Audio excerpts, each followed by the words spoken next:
हम मैथ के सेशन में जैसा कि हमने पढ़ा है नंबर सिस्टम में एक्सरसाइज जो कि 1.3 जो कल हमने 4 क्वेश्चन किया था और 4 के बाद आज 5वां से 5 से 9 तक हम चलेंगे। तो आइए अपने सेशन का प्रारंभ करते हैं इन्हीं शब्दों के साथ। तो क्वेश्चन नंबर 5 है। क्वेश्चन नंबर 5 में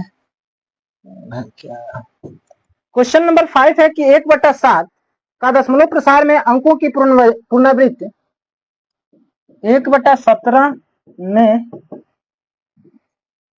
दशमलव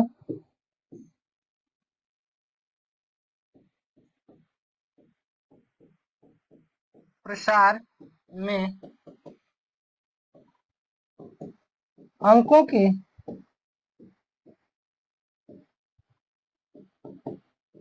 पुनरावृत्ति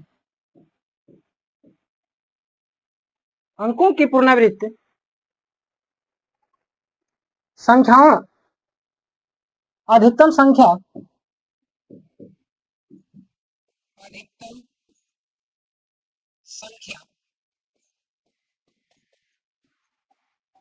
क्या हो सकती है?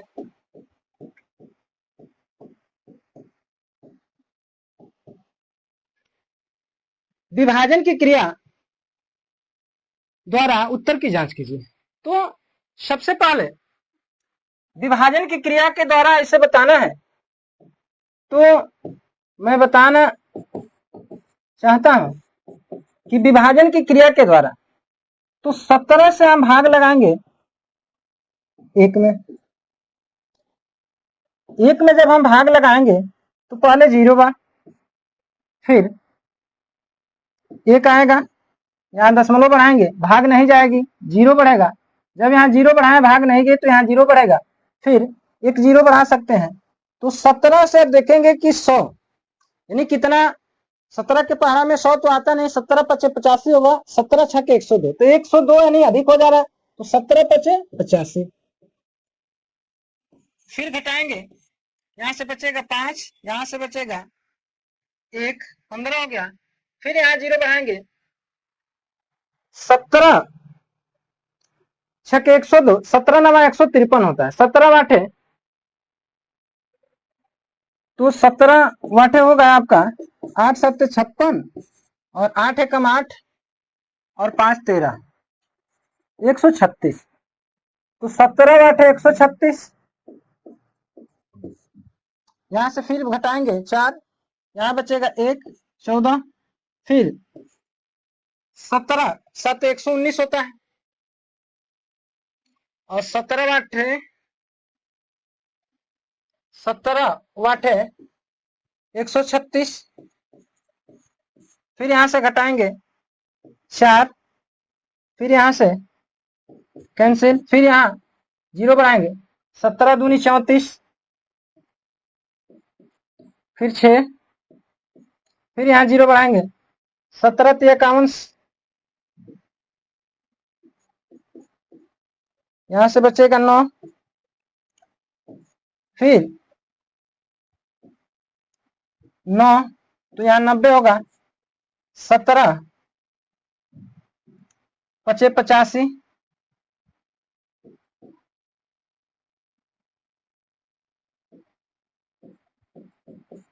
फिर यहां से बचेगा 5, 17 3 51, 17 दूनी 34, 6 1,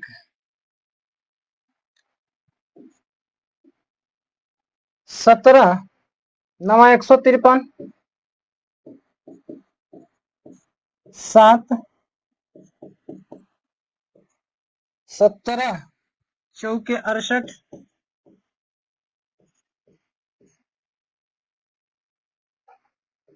2 17 कम 17, 3 17 एकम 17, 17 छके 102, 17 7 119, फिर घटाएंगे बचेगा 1 11, फिर 17 छक्के 102,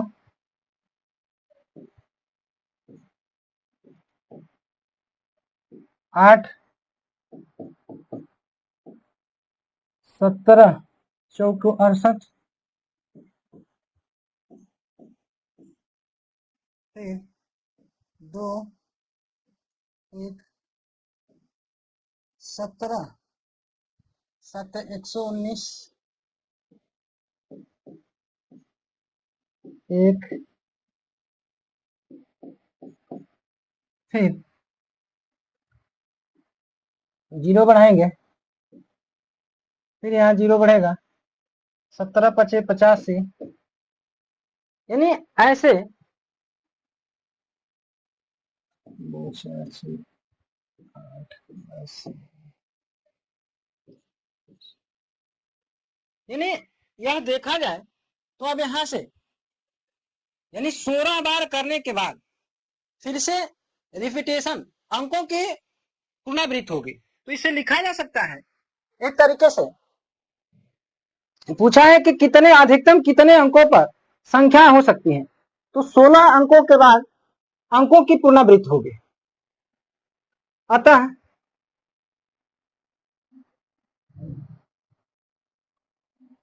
लिख सकते हैं कि अतः 1/17 में 16 अंकों के बाद अंकों की पुनरावृत्ति होगी।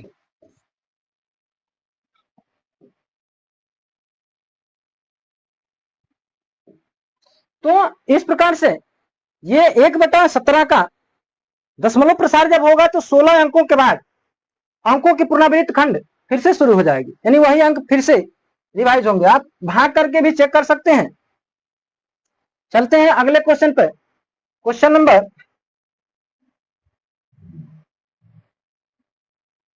6। क्वेश्चन नंबर 6 कह रहा है कि P अपॉन Q यानी परिमेय संख्या P upon Q is not equal to 0 के रूप में परिमेय संख्याओं के अनेक उदाहरण लीजिए जो P और Q पूर्णांक हो जिनका एक के अतिरिक्त अन्य कोई उभयनिष्ठ गुणनखंड नहीं हो, जिसका शांत दशमलव में प्रसार है। यानी शर्त यह है, प्रश्न है क्वेश्चन नंबर 6 कि P अपॉन Q जहां Q is not equal to 0 के रूप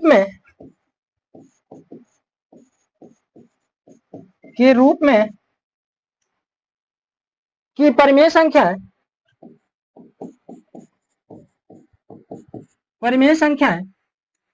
के अनेक उदाहरण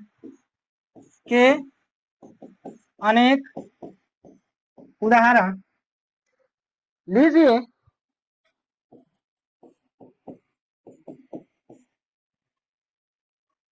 जहां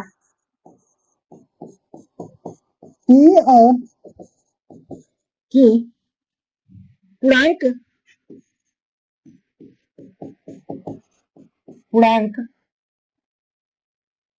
पूर्णांक है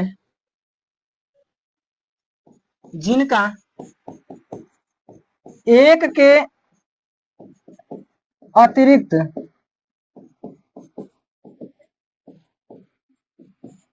कोई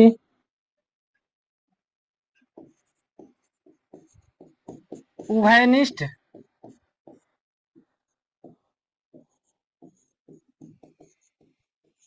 गुणनखंड न हो, जिसका शांत दशमलव में प्रसार हो। तो यानी आप प्रश्न कर रहे हैं कि ऐसी परिमेय संख्याओं के उदाहरण बताइए जो जिसमें P और Q दोनों पूर्णांक होंगे जहां की Q का मान 0 नहीं होना चाहिए, लेकिन उसमें एक शर्त दे रहा है कि एक के अतिरिक्त अन्य कोई उभयनिष्ठ गुणनखंड नहीं होना चाहिए, और जिसका ये भी शर्त है कि दशमलव प्रसार जब किया जाए उन संख्याओं का, जो संख्याएं आप लेंगे तो उसमें ऐसी संख्या हो जिनका दशमलव प्रसार शांत दशमलव प्रसार होना चाहिए, अशांत वाला नहीं चाहिए, टर्मिनेटिंग होना चाहिए, नॉन टर्मिनेटिंग नंबर्स नहीं होने चाहिए। तो आइए सॉल्व करते हैं ऐसे क्वेश्चन को और देखते हैं। जैसे हम उदाहरण लेते हैं, फॉर एग्जाम्पल पहला 2/5 का, यदि 2 और 5 के गुणनखंड किए जाए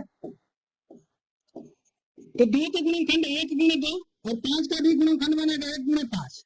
इन दोनों में कॉमन गुणनखंड की बात किया जाए तो आप देखेंगे कि 1 के अतिरिक्त कोई कॉमन नहीं हो रहा है। तो इसका दशमलव प्रसार यदि किया जाए तो बनेगा 5 से भाग लगाएंगे 0 भाग, फिर यहाँ दशमलव जब बढ़ाया तो 0 बढ़ेगा, तो ये हो जाएगा 5 चौक के 20, यानी इसका दशमलव प्रसार एक अंक के जस्ट बाद ही समाप्त हो जा रहा है। या भाग करके भी चेक कर सकते हैं आप, यानी 5 से भाग लगाएंगे 2 को तो आप देखेंगे कि 0 बार पहले तो 0, फिर 2 दशमलव जब यहाँ बढ़ेगा तो यहाँ 0 बढ़ेगा, तो ये हो जाएगा 20, तो 4 5 20। इस प्रकार से एक दूसरा उदाहरण भी लेते हैं। अब इसमें आप देख सकते हैं कि दोनों संख्याओं में अंश और हर दोनों में यह देखना है कि कॉमन जो संख्या हो 1 के अतिरिक्त नहीं होना चाहिए। जो कॉमन गुणनखंड है इनका गुणनखंड अंश और हर दोनों का गुणनखंड यदि किया जाए तो यह हमें देखना है कि 1 के अतिरिक्त कोई अतिरिक्त गुणनखंड न हो, वेनिस्ट। और यह देखना है कि जब ऐसा होगा तो शांत प्रसार भी होना चाहिए उनका, यदि दशमलव संख्या में प्रसार किया जाए तो। जैसे दूसरा उदाहरण लेते हैं 11/4 को, 11/4। अब इनमें भी देखें तो 11 का गुणनखंड होगा 1 × 11 और 4 का गुणनखंड यदि हम बनाएंगे तो बनेगा 1 × 2 × 2। अब इन दोनों में कॉमन गुणनखंड की बात करें तो 1 के अतिरिक्त कोई दूसरा गुणनखंड आपको कॉमन नहीं दिख रहा होगा, तो यह भी क्या है एक तरह से। अब इसका दशमलव प्रसार किया जाए तो आपको मिलेगा 4 से भाग लगाना है 11 को, तो 4 दूनी 8, 3 बचेगा, दशमलव जब यहाँ बढ़ेगा तो यहाँ 0 बढ़ेगा, तो 4 7 28, 2 बचा, यहाँ दशमलव लग चुका है इसलिए यहाँ 0 बढ़ेगा, 4 5 20, यानी 2 अंकों के जस्ट बाद ये भी क्या हो गया शांत हो गया। तो इसका दशमलव प्रसार यदि देखें तो 2.75। ऐसे बहुत सारे उदाहरण आप ले सकते हैं, बस उसमें ये देखना है कि दोनों संख्याएं जो हम लेंगे, परिमेय संख्या जो हम सेलेक्ट करेंगे उसमें कॉमन एक यानी कॉमन गुणनखंड 1 हो। जैसे 7 यदि 5 को लिया जाए, 7/5 हम लेना चाहते हैं तो इसमें देखेंगे कि 7 का गुणनखंड यदि किया जाए तो आपका होगा 1 × 7, 5 का भी गुणनखंड बनाएंगे तो 1 × 5, दोनों में कॉमन हो रहा है आपका 1, इसलिए अब इसे यदि दशमलव प्रसार में बदला जाए तो दशमलव प्रसार इसका होगा आपका कि 5 से हमको 7 को डिवाइड करना है यानी भाग करना है, तो 5 1 × 5, 2 बचेगा शेष, दशमलव यहाँ बढ़ेगा तो यहाँ 0 होगा, 5 चौक को 20, तो इसका हो जाएगा 1.4। अब ये भी शांत हो गई, टर्मिनेटिंग नंबर हो गया। तो ऐसे बहुत सारे उदाहरण आप प्रस्तुत कर सकते हैं, यानी उसमें लिखा है कि 3, अपने इच्छा अनुसार आप जितना चाहे बना सकते हैं, बस उसमें शर्त यह है कि जो भी हम परिमेय संख्या लेंगे उसमें कॉमन गुणनखंड 1 के अतिरिक्त कुछ नहीं होना चाहिए। अब आगे बढ़ते हैं क्वेश्चन नंबर 7 पे। इस चैप्टर का क्वेश्चन नंबर 7 पूछ रहा है कि ऐसी 3 संख्याएं लिखिए जिनके दशमलव प्रसार अशांत हो। तो ऐसी 3 संख्याएं लिखना है, ऐसी 3 संख्याएं लिखिए जिनका दशमलव प्रसार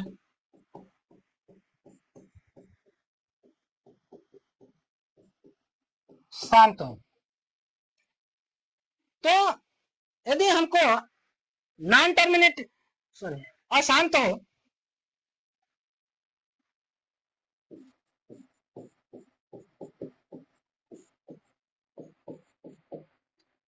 तो हमें ऐसी संख्याओं का, परिमेय संख्याओं का एग्जाम्पल प्रस्तुत करना है जो कि नॉन टर्मिनेटिंग हो। तो जैसा कि हम 1/3 को यदि लें,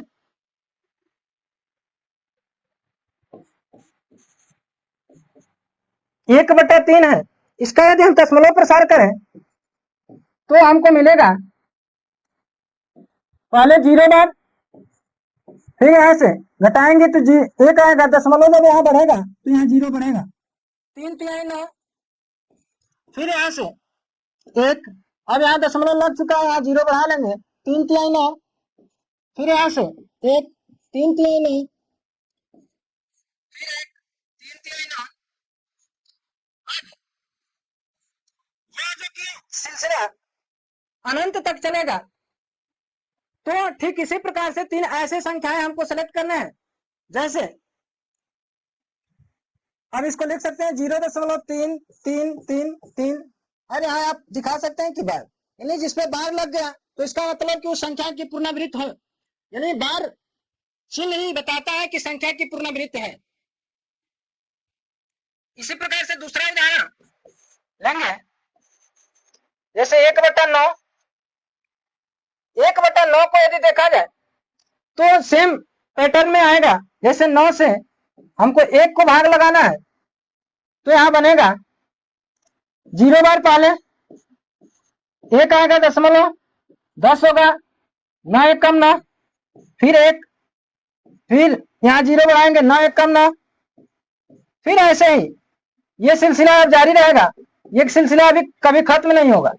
इसलिए इसको भी लिख सकते हैं 0.111,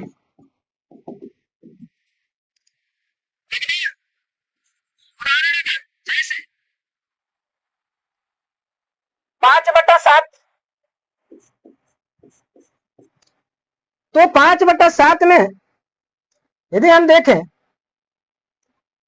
तो इसका दशमलव प्रसार 7 से हमको 5 में भाग लगाना है, पहले 0 बार, फिर 5, दशमलव 7 7 49, 1, 7 1 7, 3, 7 चौके 28,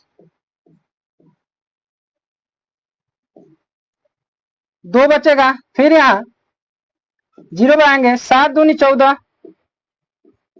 फिर यहाँ 6 बचेगा, 7 8 56, 4 बचेगा, 7 5 35,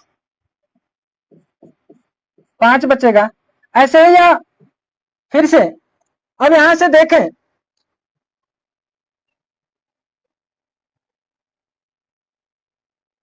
तो यह अब सिलसिला रिपीटेशन शुरू हो जाएगा अंकों का, तो इसको भी कह सकते हैं कि 0.71428 और यहां से स्टार्टिंग अब रिपीटेशन का होगा। तो इस प्रकार से ये क्वेश्चन नंबर 7 कह रहा है कि ऐसी 3 संख्याएं लिखिए जिनके दशमलव प्रसार अशांत हो।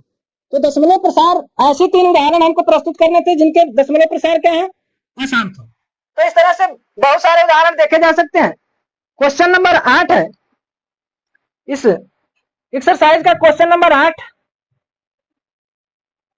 जो कि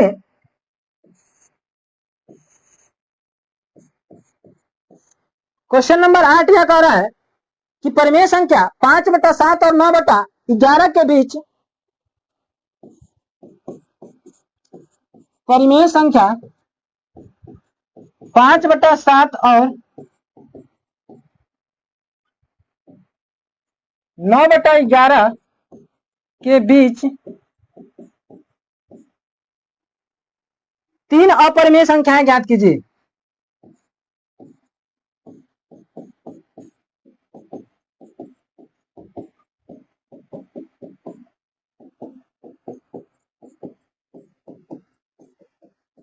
ज्ञात कीजिए। तो ऐसे जब प्रश्न आते हैं तो सबसे पहले जो पहला काम हम लोग का होता है कि जो परिमेय संख्याएं दी है उनका दशमलव प्रसार करें। तो पहली परिमेय संख्या है 5/7। 5/7 का दशमलव प्रसार यदि किया जाए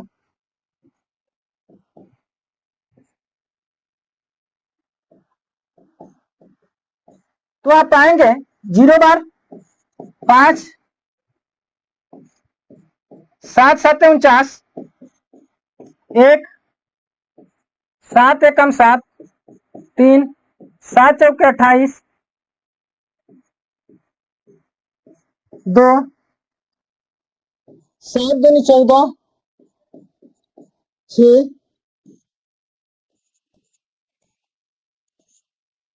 7 रहते 56, 6, 7 का 35, 5, 7 7 49,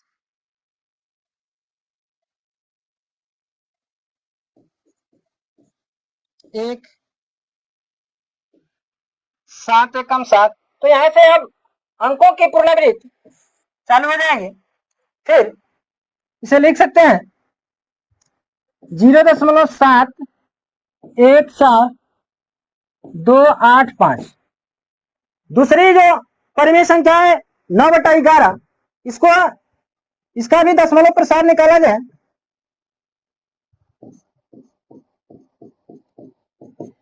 तो आप पाएंगे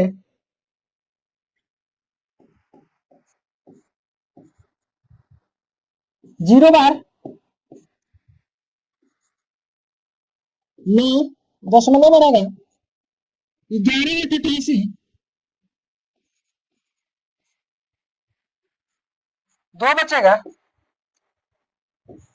11 एकम 11,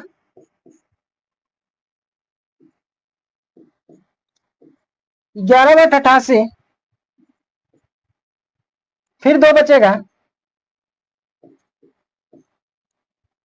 तो यही सिलसिला है। 11 एकम 11, 8 बचेगा, फिर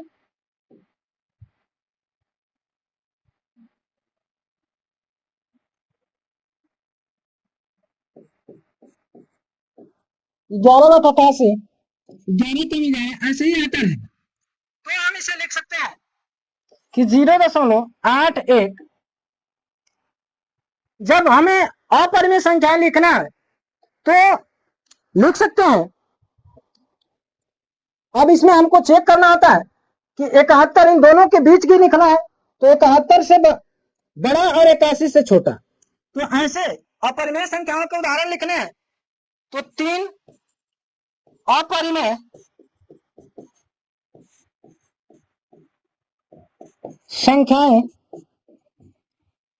71 से बड़ा 0.72 इसी को लिखा जाए 0, फिर 7200, 720000, ऐसे ही आगे बढ़ते जाइए अनंत तक। तो ये हो गया पहले। उसी प्रकार से फिर अब जो 72 है 71 से बड़ा है और 81 से छोटा है। फिर आगे लिख सकते हैं कि 7 यानी 7.4 0, फिर 7.4 00,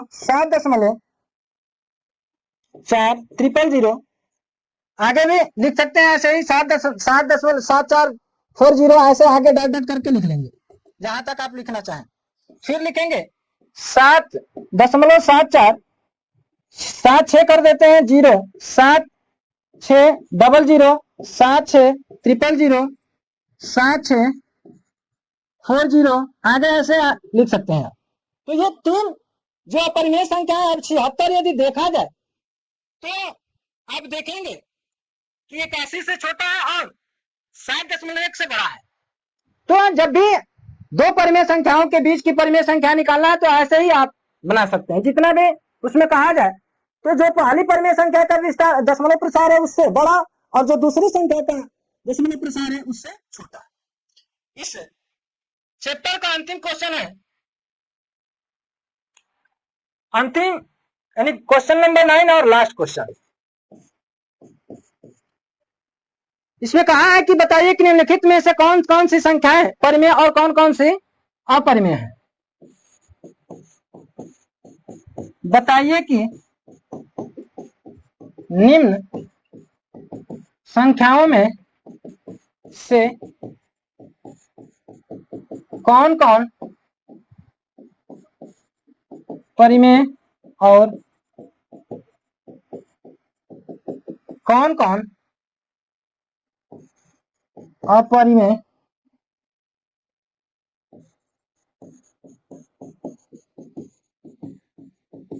संख्याएं हैं। तो पहला जो कि दिया है क्वेश्चन, पहला क्वेश्चन है √23। तो √23 यदि इसका रूट हटाएंगे तो इसको लिख सकते हैं कि 23 की घात 1/2। तो ऐसे ही यह अपरिमेय संख्या है, यानी करणी वाली संख्या है जो कि वास्तविक संख्या है, अपरिमेय होती है अधिकतर। अब दूसरा है तो यहां लिखेंगे अपरिमेय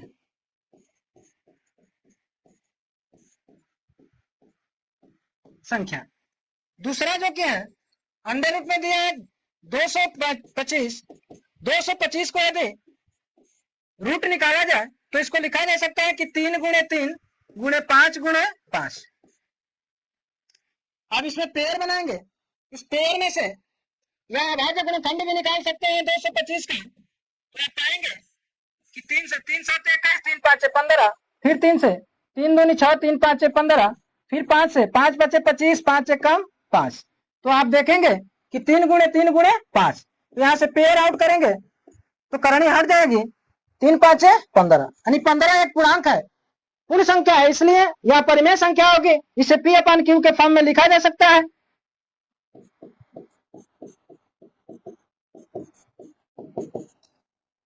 अगला है इसी में कि 0.3796। तीसरा इसका क्वेश्चन है कि 0.3796। तो इसे भी यदि देखा जाए तो लिखा जा सकता है कि 3796 बटा में 10,000, और 10,000 किसी संख्या का वर्ग होता नहीं, इसलिए यह भी एक इसे P/Q के फॉर्म में तो लिखा जा सकता है। तो इसे परिमेय संख्या कहा जा सकता है, यह एक परिमेय संख्या होगी।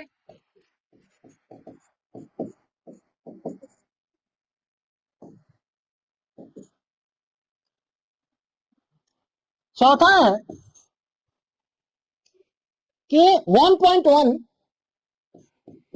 01 00 1 000 1 40, इस तरह की संख्याएं दी हुई है। तो यह देखने मात्र से ही पता चल रहा है कि यह कैसी संख्या है, इसे P/Q के फॉर्म में नहीं लिखा जा सकता, इसलिए यह एक अपरिमेय